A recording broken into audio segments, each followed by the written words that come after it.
우리은행과 하나은행이 판매한 해외금리 연계 파생펀드 DLF에 대한 금감원 중간 검사 결과가 나왔습니다.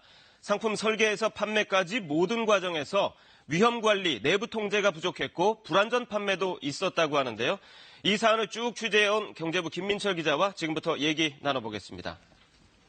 김 기자, 우선 해외 금리 연계 DLF 상품 얼마나 팔렸고 지금까지 손실이 얼마나 되나요? 네, 우선 8월 기준으로 보면요. 네. 우리 하나은행에서 판매한 독일과 미국, 영국 등 주요 해외 금리 연계 DLF 상품은 210개입니다. 네. 투자자 3,200여 명에서 약 8천 원어치가 판매가 됐는데요. 네. 지난달 25일 기준으로 이미 확정된 손실 금액은 670억 원에다가 현재 금리가 유지되면 나머지 금액의 절반인 약 3,500여 원의 손실이 발생할 것으로 예측이 됩니다. 네.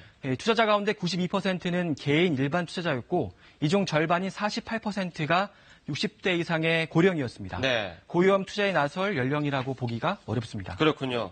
금감원의 중간 검사 결과가 오늘 나왔는데 요점만 좀 정리해본다면 어떻게 정리할 수 있을까요? 네. 한마디로 말하면 총체적인 부실이 있었다는 게 금감원의 판단입니다. 네. 설계와 제조, 판매까지 모든 과정에서 금융회사들이 투자자 보호보다는 자신의 이익을 중시했고 리스크 관리 소홀, 내부 통제 미흡, 불안전 판매 등 곳곳에서 문제가 발견됐다. 이렇게 밝혔습니다. 보통 상품에서 손실이 나더라도 금융회사들은 이익을 챙길 수 있는 구조로 상품들이 만들어지잖아요. 네. 이번에는 어떻게 이익을 챙기려고 했던 건가요? 네, 표를 보시면요. 독일 국채 DLF 관련 금융사들의 수수료 수익은 6개월 기준으로 4.93% 수준입니다. 이 상품을 처음 설계한 외국계 IB가 3.43%를 가져가고 은행이 1%, 증권사와 자산운용사가 각각 0.39%와 0.11%를 가져갑니다. 이 반면 투자자에게 약정된 수익률은 2.02%에 불과합니다. 이 배보다 배꼽이 컸다 이렇게 볼 수 있겠는데 네. 금융사 입장에선 팔기만 하면 판매 금액의 5%에 달하는 수익이 확정되다 보니까 제대로 된 절차는 거치지 않았습니다. 구체적으로 어떤 절차를 거치지 않은 건지 궁금해지는데요. 네, 우리와 하나은행은 내규상 고위험 상품을 출시할 때 내부 상품위원회 심의와 승인을 받아야 하는데 네. 이 DLF 상품 중 위원회 심의를 거친 경우는 1% 미만에 불과했습니다. 일부 심의권은 참석위원 의견을 마음대로 써냈고요. 심지어 직원들로 구성된 심의위원 가운데 일부가 평가표 작성을 거부하면 해당 위원을 교체해서 찬성 의견을 받아내기도 했습니다. 결국에는 제대로 된 검증 절차를 거치지 않고 상품이 만들어졌다. 이렇게 봐도 되겠군요. 네, 보시면 독일 국채 DLF 상품에 대한 우리은행 내부 교육 자료인데요. 원금 손실 확률 0%, 만기 상환 확률 100%라고 되어 있죠. 금감원이 이번에 조사해 보니까 이 표는 자산운용사에서 단순 과거금리 추이를 토대로 해서 DLF 수익률을 모의 실험한 결과였습니다. 네. 최근 같은 마이너스 금리가 과거에는 없었던 만큼 모의 시험 결과는 당연히 손실 확률 제로였습니다. 네. 은행은 이 결과를 아무런 검증 없이 직원 연수와 상품 판매 등 마케팅에 활용했습니다. 결국 짧은 만기와 높은 수익률만 강조하다 보니까 고객들도 상대적으로 안전한 상품으로 오인할 수밖에 없었습니다.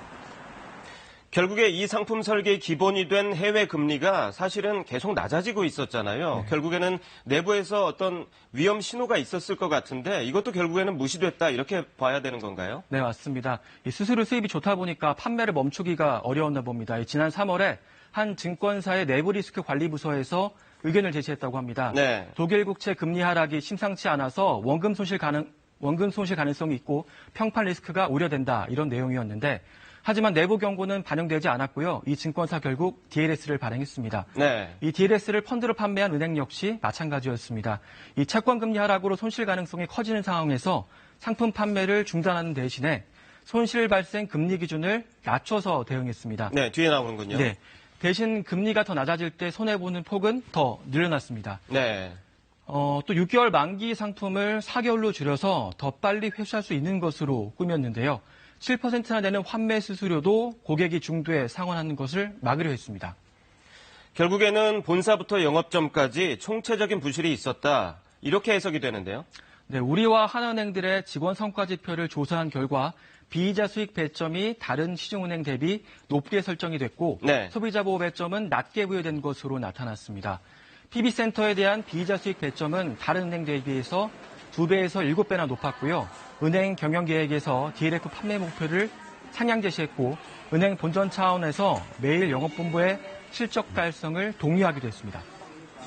뭐 이렇게 평가 기준도 그렇고 결국 영업점에서 일하는 직원들은 무리를 해서라도 이 상품을 팔 수밖에 없었던 그런 상황이었군요. 네, 맞습니다. 앞서 취재진도 지난달 16일에 우리은행 위례신도시 지점 피해자들을 만나서 이 불안전 판매 정황을 보도했습니다. 투자자들의 투자 성향 평가서가 본인도 모르는 사이에 95점 1등급 공격 투자자로 기재돼 있다 이런 내용이었는데 네. 금감원이 판매 서류를 전수점검한 결과 의심 사례가 20%가량 발견됐습니다. 서류상 하자가 있는 경우가 이 정도인데요. 다른 불안전 판매 정황은 향후 분쟁 조정 등을 통해서 판별될 것으로 보입니다. 네, 그러면 앞으로 금감원의 그 검사 일정 그리고 분쟁 조정 절차는 어떻게 진행될까요? 네, 금감원은 앞으로 우리 하나은행에 대한 추가 검사를 하고요. 확인된 규칙 위반 사항에 대해선 법리 검토 등을 통해서 제재 절차까지 진행할 계획입니다. 또 민원 현장 조사와 이번 검사 결과를 통해서 빠른 시일 내 분쟁 조정위원회를 열기로 했습니다. 네, 오늘 소식 잘 들었습니다.